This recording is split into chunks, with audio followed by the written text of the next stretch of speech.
My name is Clara, and for as long as I can remember, my life's work has been the careful preservation of other people's histories. I'm an archivist at a small university library in Portland, a quiet custodian of brittle letters, faded photographs, and the delicate threads that connect the past to the present. It's a job that suits me. I find a gentle satisfaction in the order of things, in the meticulous process of saving what is fragile from the ravages of time. I suppose I've always been that way, the designated caretaker. Growing up, I was the one who remembered birthdays, who made the pot of soup when someone had a cold, who quietly tidied the emotional messes my younger brother, Leo, left in his wake. He was the artist, the dreamer, the one my parents worried over with a kind of tender, exasperated pride. I was the rock, their steadfast Clara. "What would we do without you?" my mother, Margaret, would often sigh, her hand patting mine. It was meant as a compliment, but over the years, it began to feel less like a praise and more like a job description. My father, Arthur, was a man of quiet observation. He communicated in the spaces between words, a knowing glance over his newspaper, a hand on my shoulder that meant I see you're handling it. His silence was a gentle presence, a calm sea I learned to navigate. But calm seas don't challenge the tide. He watched as I picked up the slack, his stillness a form of passive consent. When Leo dropped out of art school, I was the one who helped him find a studio apartment and paid the first and last month's rent, a loan that was never spoken of again. When he decided his passion was freelance photography, a career that yielded more artistic angst than actual income, it was my name on the cosign loan for his camera equipment. My parents lived in a home I had poured my own history into, a 1920s craftsman bungalow in the Laurel Hill neighborhood. I'd found it in a state of gentle decay, its bones still beautiful beneath layers of neglect.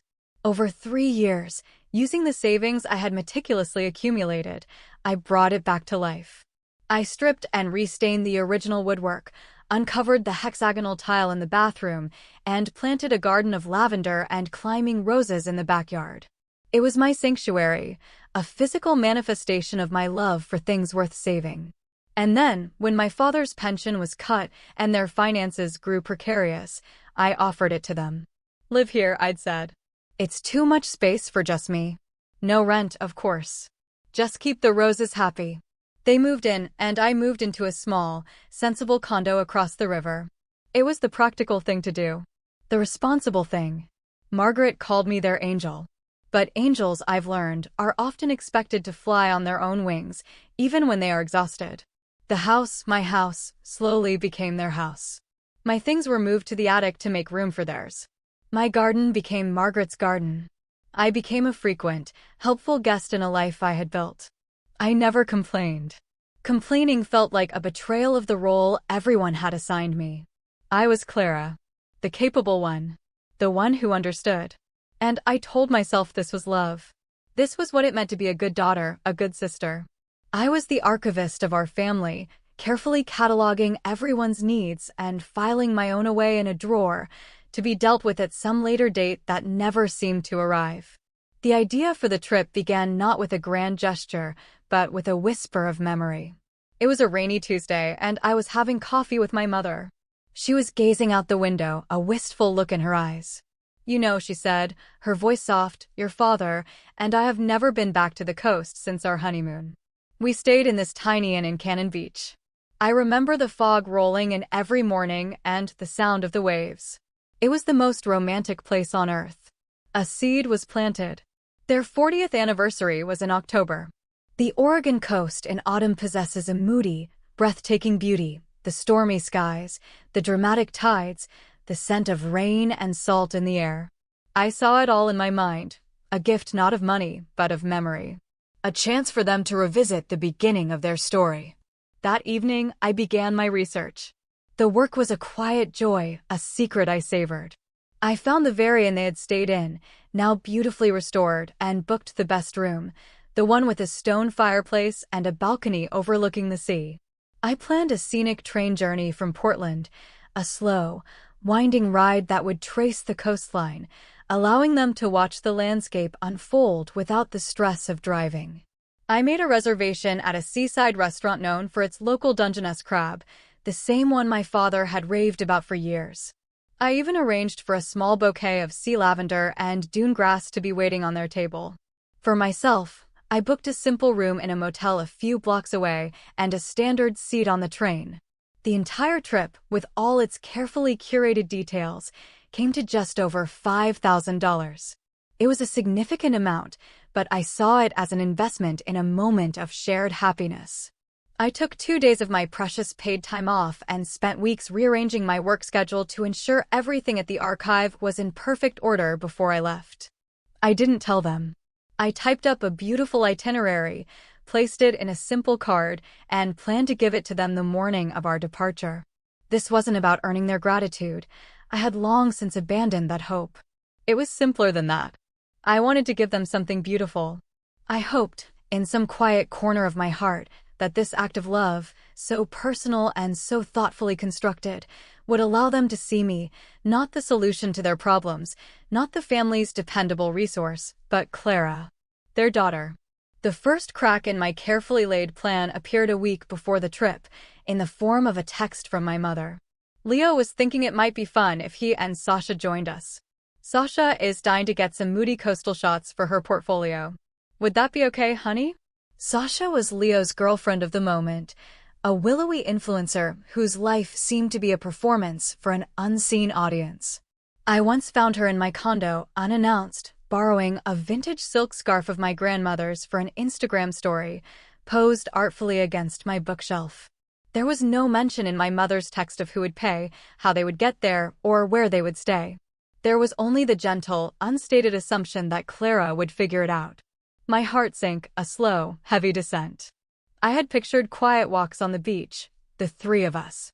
I had imagined conversations that might go deeper than the usual surface-level pleasantries. But I knew this game. My mother's requests were always framed as spontaneous whims, wrapped in the language of inclusive fun, and the burden of execution always fell to me. I texted back a single, accommodating sentence, "I'll see what I can do." That night, I went online. The inn was fully booked. After an hour of searching, I found a last-minute room for them at a bed and breakfast a mile down the road. It was overpriced and lacked the charm of the original, but I booked it anyway. I then called the railway company. Our seats were in a quiet car with tables for two. Adding 2 more people would mean being moved to a much larger, noisier family car. I asked the agent to keep our original reservation, hoping a quiet conversation with my parents would sort it out. I never had that conversation. The family group chat fell silent. I heard nothing more about logistics. A few days later, a picture appeared on Sasha's Instagram feed, a pair of expensive-looking hiking boots propped on a suitcase, with the caption, "Ocean Air, here we come." #Wonderland #road trip. A knot of unease tightened in my stomach, but I pushed it down. That's what I did. I smoothed things over, both for them and for myself. I told myself I was overthinking it. They wouldn't just exclude me. They were my family. The air at Union Station that morning was cool and smelled of rain-dampened concrete and fresh coffee. I clutched my ticket and a paper cup of tea that had already gone tepid in my hands. I'd arrived early, a habit born of a lifetime of being the responsible one. I watched families greet each other with hugs, saw couples sharing pastries, and felt a quiet hum of anticipation. Our train was scheduled to depart at 8:15 a.m. At 8:05, there was still no sign of my parents or Leo. I felt a prickle of anxiety. I called my mother's phone. It went straight to voicemail. I tried my father. The same. I walked to the gate, my small suitcase rolling obediently behind me. "I'm waiting for the rest of my party," I told the agent, trying to keep my voice light. "But maybe you can scan my ticket now?" He took the ticket and scanned it. A frown creased his forehead. He turned the scanner towards me, as if the small screen could explain everything. "This ticket's already been checked in, ma'am." I blinked. "I'm sorry, that's not possible. I'm Clara Reed. This is my ticket." "Right," he said, tapping the screen. "Clara Reed. Checked in at 7:45 a.m. Passenger has already boarded." The words didn't compute. My mind spun, searching for a logical explanation. A mix-up? A mistake? But even as I grasped for reason, the knot in my stomach tightened into a cold, hard stone. My phone vibrated in my pocket. A text message from Leo. Hey, Sasha really wanted the window seat for her photos. And you know how mom gets with crowds. We figured you wouldn't mind. You've seen the coast a million times anyway. Catch you later. I read the message once, then twice. The casual cruelty of it stole my breath. You wouldn't mind. It wasn't a question. It was a statement of fact, a summary of my entire existence in their lives. I was the one who didn't mind. The one whose desires were so negligible they didn't even need to be considered. I looked up from my phone and saw the train beginning to move, a great silver serpent slithering away from the platform. My seat, the one I had paid for, was occupied. My trip, the one I had so lovingly crafted, was happening without me. And Sasha, a woman who barely knew my parents, had my view of the sea. I didn't run. I didn't shout. I didn't text back.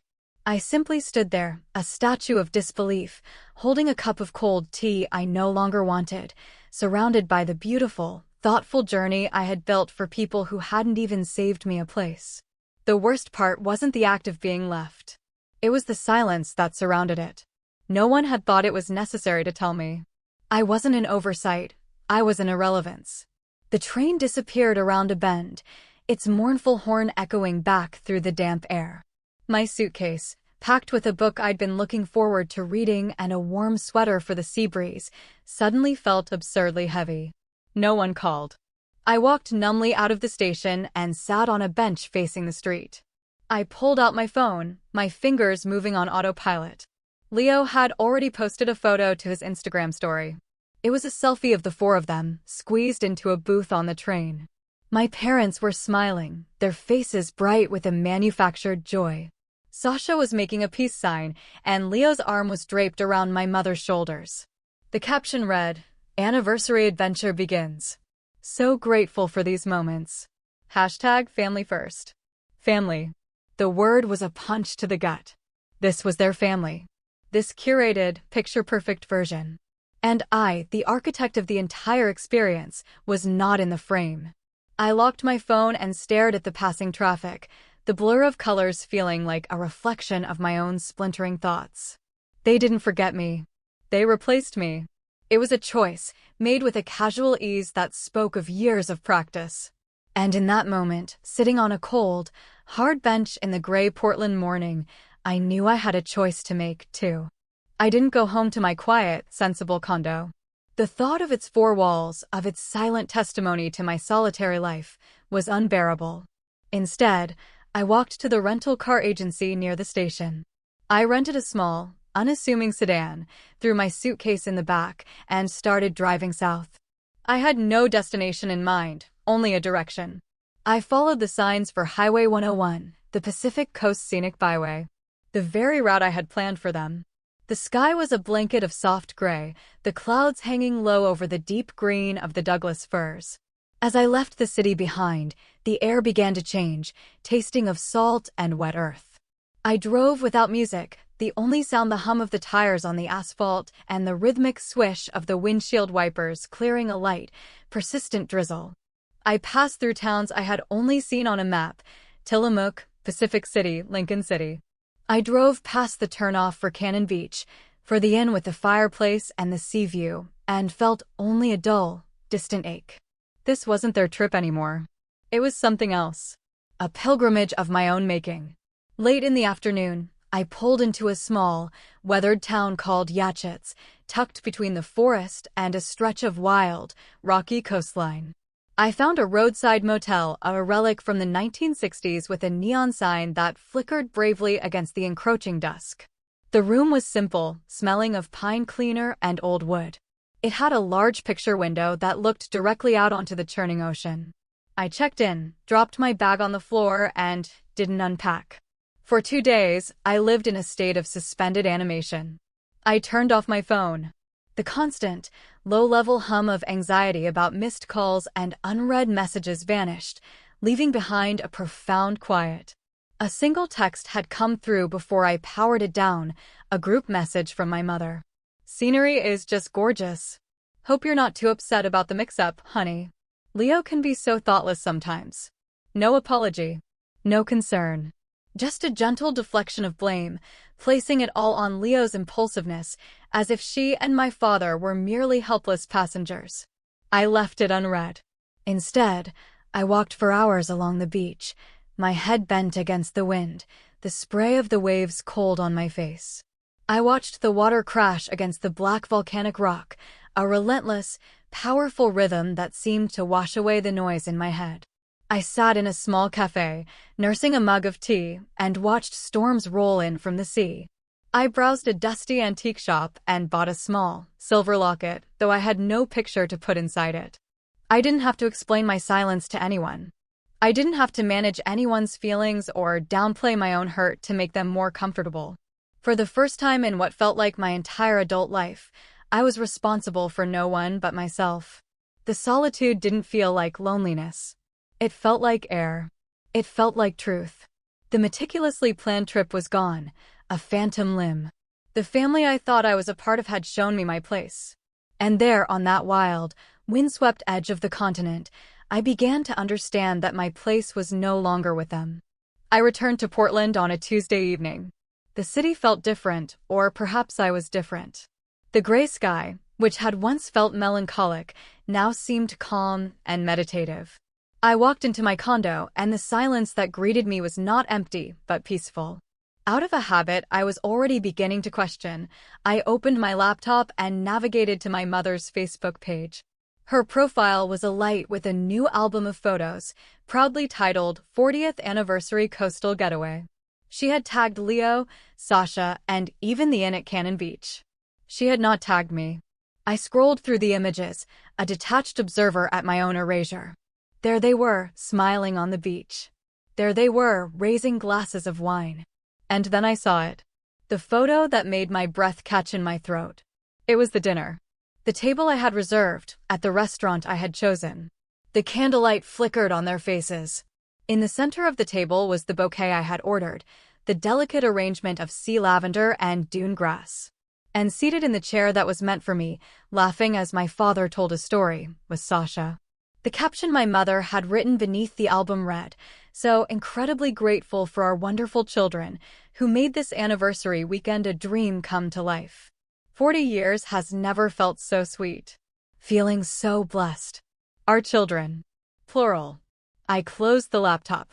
The dull ache I'd been carrying had sharpened into a point of crystal clear clarity. This wasn't a mix-up. This wasn't thoughtlessness. This was a deliberate narrative they had constructed, a story of a perfect family weekend where I was not a missing piece, but a piece that had never belonged at all.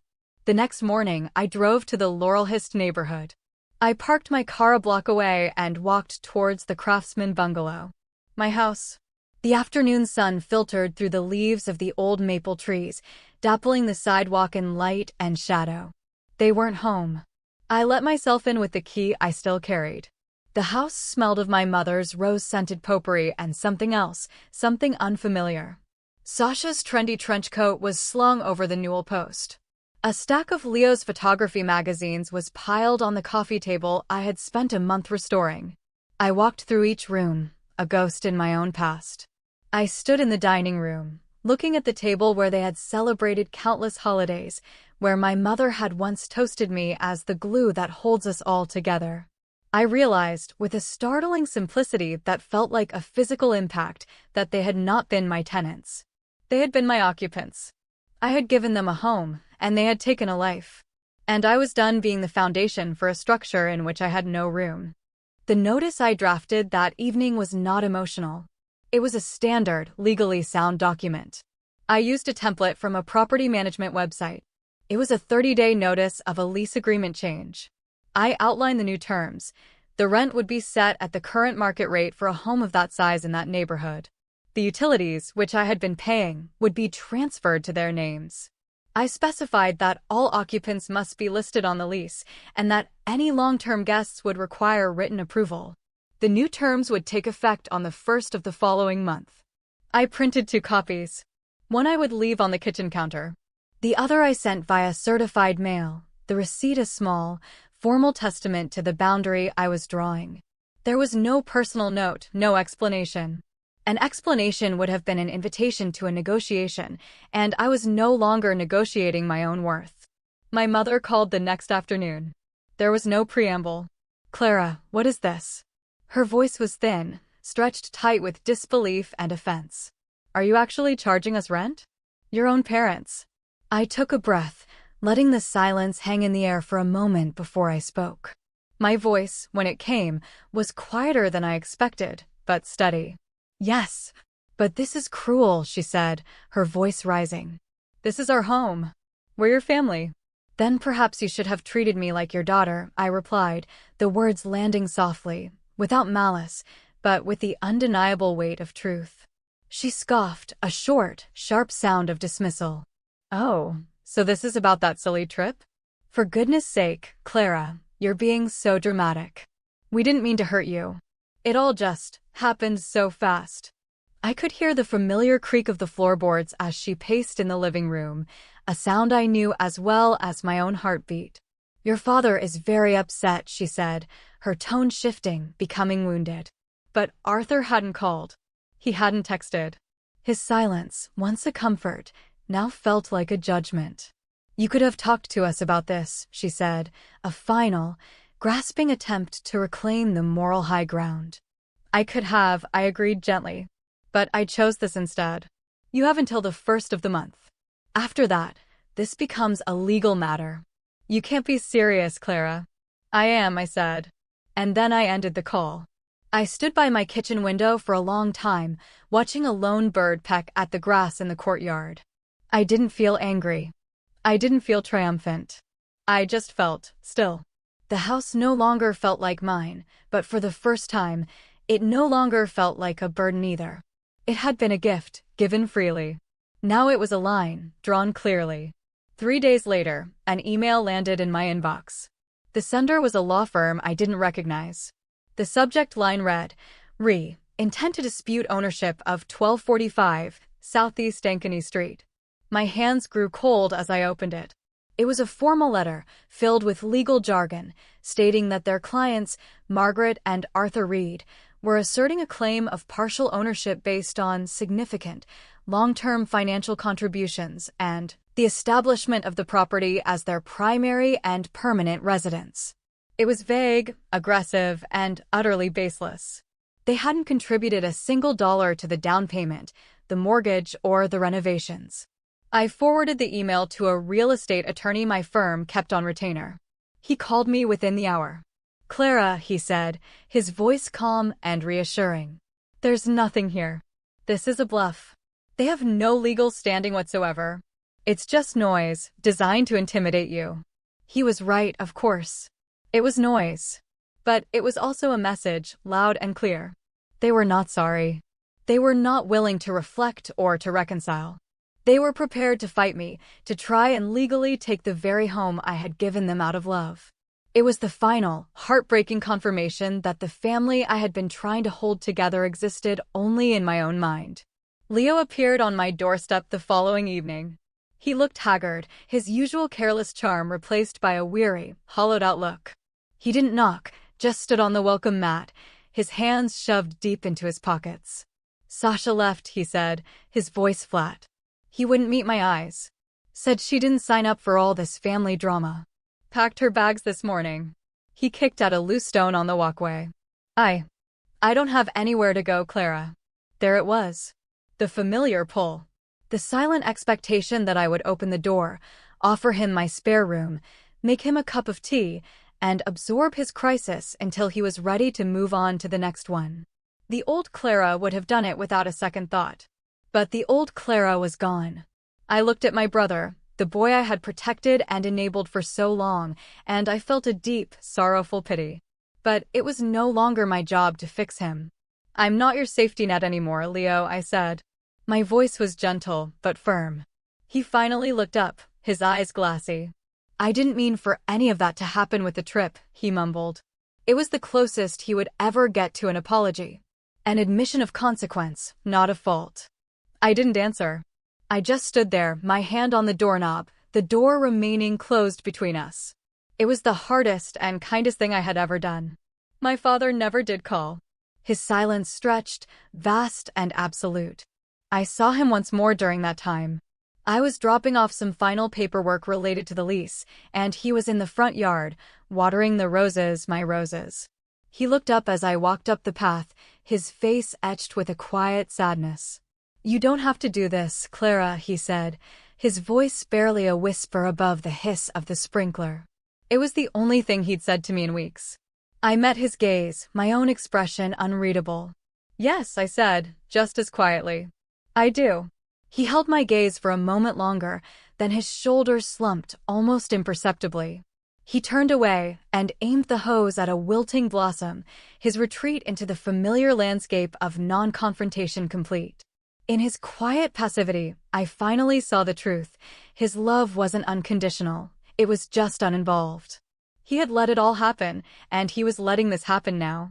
3 weeks later, the moving truck was gone and their lawyer had sent a letter stating they would vacate the property by the end of the month. I didn't sell the house. Selling it felt like letting their memory win. Instead, I hired a property manager and rented it out to a young family who wrote me a letter about how they couldn't wait to raise their children in a home with such a beautiful garden. I moved into a small loft in the Pearl District with high ceilings, exposed brick walls, and tall, arched windows that flooded the space with the soft, gray light of Portland. It had just enough room for me. I bought a comfortable armchair, a proper teapot, and a bookshelf that I filled with my own books. The air smelled of new paint and possibility. I opened the windows wide and let the sounds of the city drift in. For the first time in years, I wasn't waiting for my phone to ring. The family group chat was a graveyard. Leo, I heard through the grapevine, was sleeping on a friend's couch.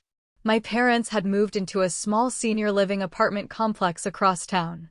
My mother sent one last text message, a final, desperate volley. It arrived late one night, without a greeting. "We miss who you used to be." I looked at it for a long time before I replied. "You miss the version of me who never said no," I wrote. "She's gone." There was no answer. Sometimes, when I'm walking home from work, I pass the park near the train station. I sit on a bench and watch the trains come and go. I no longer feel the sting of that morning. The memory is still there, but it's been archived, filed away under lessons learned. What remains is the peace that followed. It is not the triumphant peace of victory, but the quiet peace of absence, the absence of expectation, of obligation, of noise. I used to believe that saying no was an act of selfishness, a failure of love. Now I know it was an act of survival. It was the moment I finally decided to save myself. Last week, I booked a trip. A train ticket to Seattle, and then a ferry to the San Juan Islands. There is no itinerary. No reservations to coordinate. No one's comfort to consider but my own. I packed a single bag with a few sweaters, a journal, and a book I've been meaning to read. I didn't ask for permission. I didn't check anyone's calendar. At the station, as I waited to board, I paused. I let myself remember the other station, the other train. The hollow ache was gone, replaced by a quiet strength. I am not their solution, not their safety net, not their silent benefactor. I am not their plan B. I am my own beginning. There is a small, handwritten note taped to the mirror in my new bathroom. I wrote it the day I moved in, when the silence was still new and felt both liberating and terrifying. It says, simply, "I owe myself the most." Every morning I read it. It is not a mantra or an affirmation. It is a promise. It is the title of a new collection, the one I am finally curating for myself.